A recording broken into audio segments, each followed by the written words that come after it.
हम देखते हैं अपनी ज़िंदगी में कि बहुत कुछ करने के बाद भी, सालों पढ़ाई करने के बाद, रेगुलर होने के बाद भी कई बार एग्ज़ामिनेशन हॉल में स्थितियां बदल जाती हैं। दिल की धड़कनें तेज हो जाती हैं और कई बार तो ऐसा भी होता है कि ब्लैक आउट हो जाता है। जो कुछ भी पढ़ा है ऐसा लगता है कि कुछ भी याद नहीं। तो इसे निपटा कैसे जाए? तो निपटने का एक फार्मूला वही है जो चतुर ने किया। चतुर ने क्या किया? चतुर अपने एक बुद्धिमान दोस्त, अपने मेंटर श्री धुरंधर चिंतामणि के पास पहुंचे। आप जानते हैं कि धुरंधर तो धुरंधर हैं, वो चिंतामणि हैं, माने उनको हर चीज़ का सलूशन उनके पास लगभग रहता ही है। तो उनके पास पहुंचे तो चिंतामणि ने फार्मूला बताया। फार्मूला ये था कि बोले देखो ऐसा है कि तुम डरते ही इसलिए हो कि तुम एग्जामिनेशन को ठीक से जानते नहीं। तुम जानते नहीं कि वहाँ क्या होगा, कैसा होगा, और इस आशंका से तुम्हारा दिमाग परेशान होता है और तुम पैनिक हो जाते हो। तो एक काम करो, सुबह और शाम 10 मिनट कर सको तो बहुत अच्छा है, 5 मिनट भी कर सकते हो। ध्यान लगा कर बैठो और इस बात की कल्पना करो कि तुम एग्जामिनेशन हॉल में जा रहे हो, वहाँ तुम बैठे हो, तुम्हें पेपर मिला है और पेपर में सारा कुछ तुमको आ रहा है। तुमने पेपर लिखा, तुम बहुत खुश हो, पेपर से बाहर निकले, दोस्तों से हाथ मिलाया और फिर घर की तरफ निकले और खूब खुश हो तुम। ऐसा रोज करते रहो जब तक कि इम्तहान नहीं आता।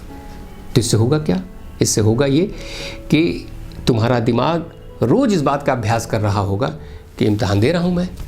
तो जब एग्जामिनेशन हॉल में आप जाओगे तो फिर वो अननोन नहीं लगेगा। तो ऐसा नहीं लगेगा कि अचानक से ऐसी जगह आ गए हैं कि अब मेरी परीक्षा ली जाएगी। अरे ये तो रोज़ ही देता हूँ मैं, सुबह और शाम, इसमें मुश्किल क्या है? दूसरा ये कि अपने पर डाउट ही मत करो। ये सोचो ही नहीं कि कोई चीज़ इम्तहान में ऐसी पूछी जा सकती है जो तुम्हें ना है। तो ये मान के चलो कि जो चीज़ तुमने पढ़ी है वही आएगी।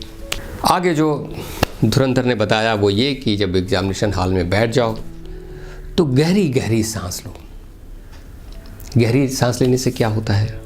होता ये कि जब आप गहरी सांस लेते हैं तो आपके ब्रेन में ऑक्सीजन पहुंचता है। तो ऑक्सीजन जब पहुंचता है तो नॉर एड्रेनल जो है उसकी मात्रा कम हो जाती है। ये नॉर एड्रेनल क्या है?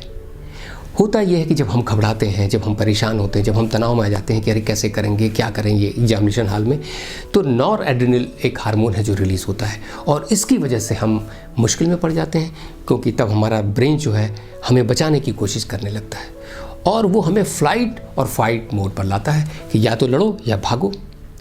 अब पैनिक हो गई है तो ज़्यादातर ब्रेन ये करने की कोशिश करेगा कि यार इस समस्या से निपटो। कैसे निपटोगे? भाग चलो यहाँ से।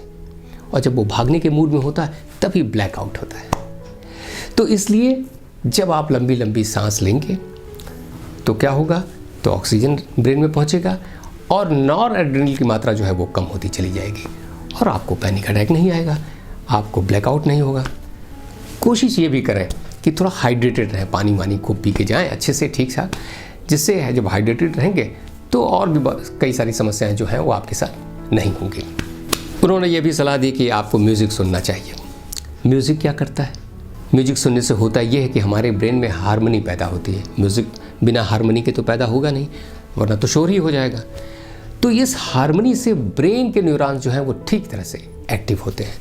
मैंने एक पिछले दिनों एक एग्जामिनेशन सेंटर पर मैंने देखा था कि एक बच्ची जो है वो अपने एग्ज़ाम के पहले म्यूज़िक सुन रही थी, जबकि लोग बहुत तनाव में थे, बहुत सारी चीज़ें खोल के पढ़ रहे थे।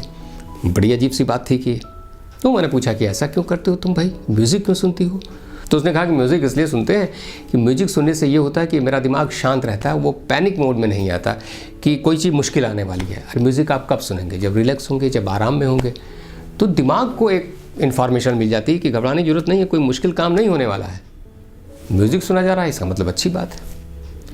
इसलिए दिमाग को बेवकूफ़ बनाना भी बहुत ज़रूरी है। आप चाहें तो एग्ज़ामिनेशन में जाने के पहले जोक वोक पढ़ें या कुछ दोस्तों से मजाक वजाक कर लें। इससे भी क्या होगा? इससे होगा ये कि ब्रेन में फील गुड हार्मोन जो है वो रिलीज़ होंगे, जैसे एंडोर्फिन या डोपामिन। इससे भी आपको बहुत आराम मिलेगा और ऐसा लगेगा कि काम करने में बहुत आसानी है और एग्ज़ामिनेशन कोई मुश्किल चीज़ नहीं है। कुछ लोग ऐसा करते हैं कि लास्ट टाइम तक पढ़ते रहते हैं और जब आखिर तक पढ़ते रहते हैं, आप रूम के अंदर गए, एग्जामिनेशन रूम के अंदर गए और उसके बाद भी पढ़ते रहते हैं, तो दिमाग डर जाता है। उसको लगता है कि यार तैयार नहीं है तभी ये मुश्किल आ रही है, इसीलिए तो याद नहीं पड़ रहा बहुत ज़्यादा लगातार, वरना आराम में रहता। और इससे दिमाग फिर सक्रिय हो जाता है, वो आपको बचाने की कोशिश करने लगता है, और जब बचाने की कोशिश करता है तो फिर वही पैनिक मोड पैदा होता है, और उसके बाद वही नॉर एड्रेनल रिलीज़ होने लगता है और ब्लैक आउट होने की संभावना रहती है। तो बेहतर तो यही है कि जो धुरंधर चिंतामणि ने बताया वो करें।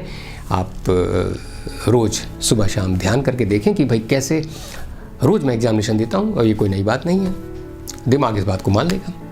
दूसरा ये कि हाइड्रेटेड रहें, म्यूज़िक सुने, पानी पिएं, जो भी चाहे तो इसका इस्तेमाल कर सकते हैं अच्छे से। और इसके बाद भी अगर चीज़ें नहीं बदलती हैं, कुछ मुश्किल है, तो थोड़ा डॉक्टर से मिलने की ज़रूरत है। तो मेरा तो मानना यही है कि चतुर सुंदरम का फार्मूला अपनाइए और एग्ज़ाम को आसान बनाइए। वैसे ज़िंदगी इम्तिहान है, कल भी इम्तिहान था, आज भी इम्तिहान है, तो इम्तिहान से क्या डरना।